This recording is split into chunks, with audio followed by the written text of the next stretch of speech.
अस्सलाम वालेकुम। उम्मीद है आप लोग सब ठीक होंगे, खुश होंगे, अपनी लाइफ में सेट होंगे। आज का जो मेरा टॉपिक है वो इतनी ज़्यादा इसके बारे में क्वेरीज आती हैं, बहुत सारे लोग क्वेश्चंस पूछते हैं और बहुत लोग इसमें इंटरेस्टेड होते हैं। तो मैंने कहा इस पर एक डिटेल्ड वीडियो बनानी चाहिए ताकि जो भी लोग जिनको हेल्प चाहिए, इन्फॉर्मेशन चाहिए और जिनको बहुत सारे मिसकंसेप्शंस हैं वो भी दूर हो सकें।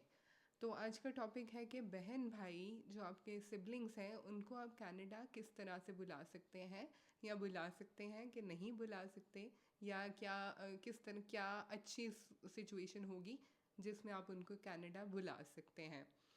तो पहली बात तो दो चीज़ों को डिफ्रेंशिएट करने की ज़रूरत है, इन स्पॉन्सर करना और इनवाइट करना। 90% जो लोग मुझसे रब्ता करते हैं या जो पूछते हैं वो मुझसे पूछते हैं कि बहन भाइयों को स्पॉन्सर कैसे कर सकते हैं। तो कनाडा में कोई ऐसा प्रोग्राम नहीं है जिसमें आप डायरेक्टली अपने सिबलिंग्स को, बहन भाइयों को स्पॉन्सर कर सकते हैं। स्पॉन्सर का मतलब है कि पक्का पक्का उनको बुला लें, पीआर पे बुला लें। तो इस तरह का डायरेक्ट प्रोग्राम नहीं है। अगर आपके बहन भाई छोटे हैं, अगर पेरेंट अपने आपके पेरेंट्स के डिपेंडेंट्स हैं फॉर एग्ज़ाम्पल, तो जब पेरेंट्स की एप्लीकेशन होती है तो उसमें एज अ डिपेंडेंट वो ऐड हो सकते हैं और वो उस तरह से आ सकते हैं as a parent dependent. But आप डायरेक्टली उनको स्पॉन्सर नहीं कर सकते, पक्का पक्का नहीं बुला सकते। सेकंड बात ये कि अगर आप यहाँ रहते हैं और आपके बहन भाई स्किल्ड इमिग्रेशन अप्लाई करते हैं, आप यहाँ पे सिटीज़न या पीआर हैं और आपके बहन भाई स्किल्ड इमिग्रेशन अप्लाई करते हैं आउट ऑफ कंट्री से या विद इन कंट्री से, तो फिर कुछ ऐसे पॉइंट्स होते हैं जो आपकी वजह से आपके बहन भाइयों को मिल सकते हैं और उनके पॉइंट्स ऐड हो सकते हैं, ज़्यादा हो सकते हैं और वो क्वालिफाई कर सकते हैं आराम से। तो ये तो दो इमिग्रेशन के तरीके हैं जिन पे मैंने बात की है कि अब बात करते हैं दूसरी साइड पे कि आप इनवाइट कर सकते हैं कि नहीं कर सकते। अब स्पॉन्सरशिप नहीं कर सकते, इनवाइट आप कर सकते हैं। इनवाइट का मतलब है कि आप उनको एक इनविटेशन दें, कैजुअल इनविटेशन, कि आप उनसे मिलना चाहते हैं, वो आपसे मिलना चाहते हैं और उनको दावत दें कि वो कनाडा आएँ, आपके साथ रहें, दिन गुजारें और एक विज़िट करें। तो उस पे आप उनको बुला सकते हैं। अब कौन लोग बुला सकते हैं, ये भी बहुत मिसकंसेप्शन है। कोई कहता है कि हम सिटीज़न नहीं हैं तो क्या हम बहन भाइयों को नहीं बुला सकते, हम पीआर नहीं हैं तो क्या हम बहन भाइयों को नहीं बुला सकते, हम स्टडी वीज़ा पे हैं क्या हम बुला सकते हैं, हमने असाइलम किया हुआ है क्या हम बुला सकते हैं। डिफरेंट स्टेटस के लोग ही भी रब्ता करते हैं पूछने के लिए कि हम बुला सकते हैं या नहीं। तो दूसरी दूसरी मिसकंसेप्शन ये है कि जो टाइम लाइन्स हैं वो क्या होंगी। कुछ लोग कहते हैं 2 वीक्स में किसी का भाई आया तो मेरा भाई 2 वीक्स में आ जाएगा, इस तरह से। तो ये सारी छोटी छोटी मिसकंसेप्शंस हैं जो जिनको मैं दूर करना चाहती हूँ।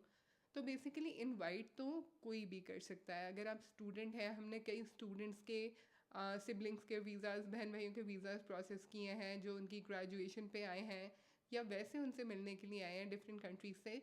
तो एज अ स्टूडेंट भी आप अपने बहन भाइयों को बुला सकते हैं, एज अ वर्कर भी आप अपने बहन भाइयों को बुला सकते हैं, एज अ पीआर भी बुला सकते हैं, सिटीज़न भी बुला सकते हैं, रेफ्यूजी क्लेमेंट भी बुला सकते हैं।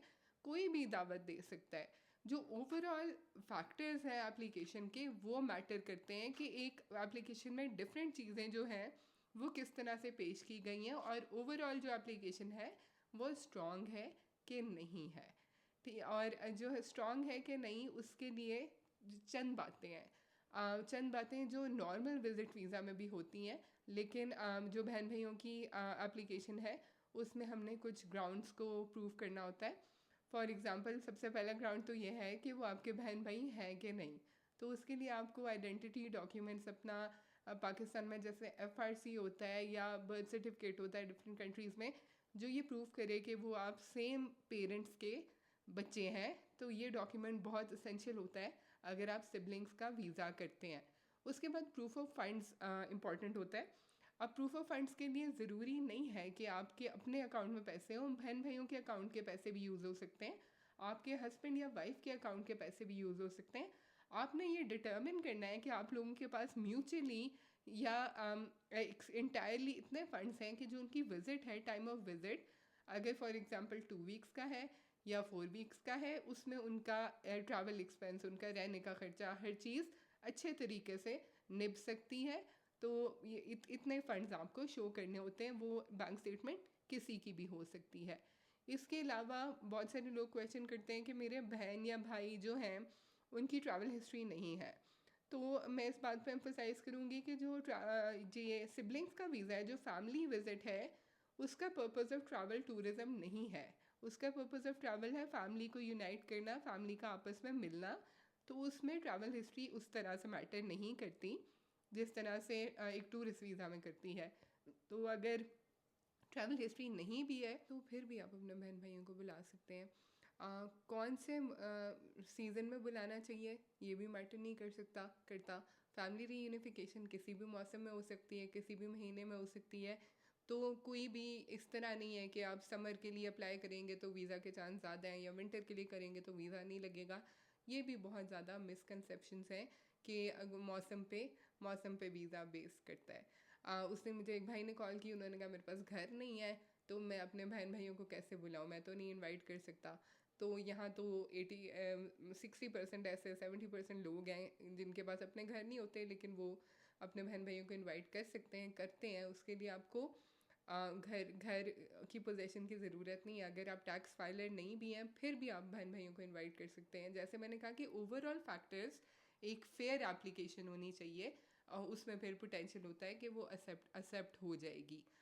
तो डॉक्यूमेंट्स क्या चाहिए आपकी तरफ से जो मेन डॉक्यूमेंट्स हैं वो लेटर ऑफ इनविटेशन है, और उसके अलावा दूसरा डॉक्यूमेंट आपकी आइडेंटिटी डॉक्यूमेंट है।